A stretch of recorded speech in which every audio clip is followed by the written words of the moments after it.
Howdy everyone. Today we are going to be making some homemade meatballs. And I'm going to start out with making the breadcrumbs. And I'm going to toast them first and then get them to this consistency, but you can still see the bread is pretty wet.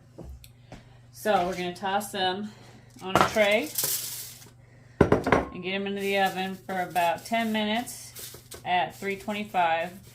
You want to watch them. You don't want them to burn. You don't want a burnt taste in your meatballs.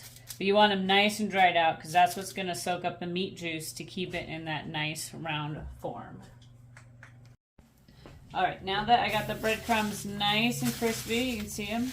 And this actually only took me 7 minutes to get to this nice golden brown color we have here.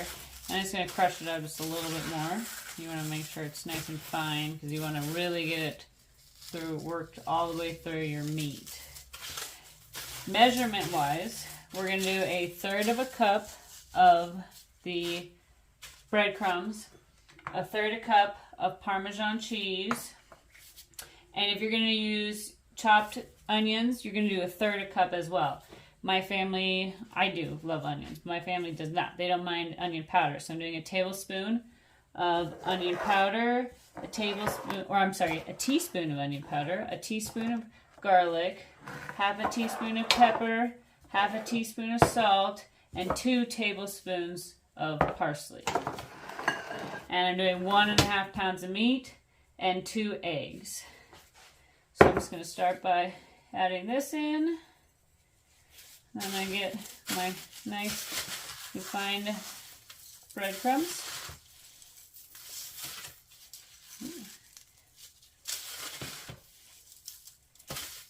Obviously I didn't crush them up too well. You can crush them up better. It's going to be delicious no matter what.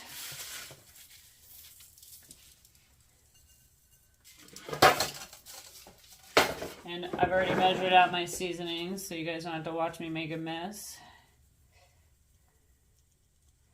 And my 2 eggs. I'm really just wearing the glove for the final mixing process. Now that we got everything in there, we're just going to get everything mixed in. And if you have really large eggs, you could probably just get away with 1 large egg. My eggs are from my own chickens, so a lot of them vary in size, and I didn't have too many large ones today.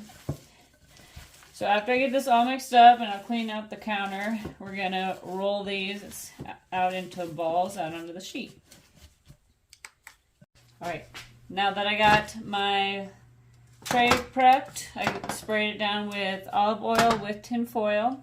I got my meat all mixed. We're going to start making balls, and we're going to do about 1.5 inches in size.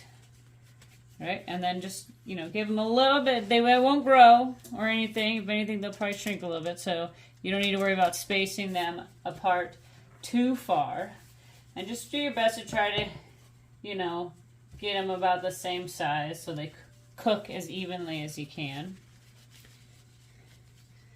And I won't torture you and make you watch me make all of these balls.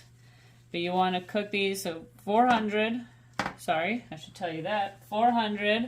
for about 17, maybe 20 minutes. I'd start with 17 minutes and take a look at them and see how you're liking them. And pop them out, and you can cool them, freeze them, serve them right there. I'm making these early for our dinner tonight with spaghetti. So I'm going to let these cool and stick them in the fridge when I'm done. But I'll show you the finished product once they're out of the oven. Alright, here they are out of the oven, and they kept their shape pretty well, and they didn't stick too bad at all. And that's just a little bit of fat that leaks out. So, they look pretty good, and these are just right at 17 minutes.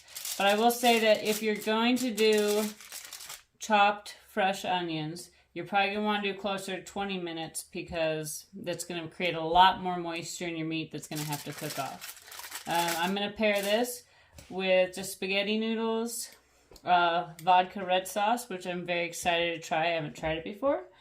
And a little garden salad, mainly iceberg, because that's just the best. So I hope this helped. Remember, you guys, don't overcomplicate things. It's much easier than we generally think. Thank you. Have a good day.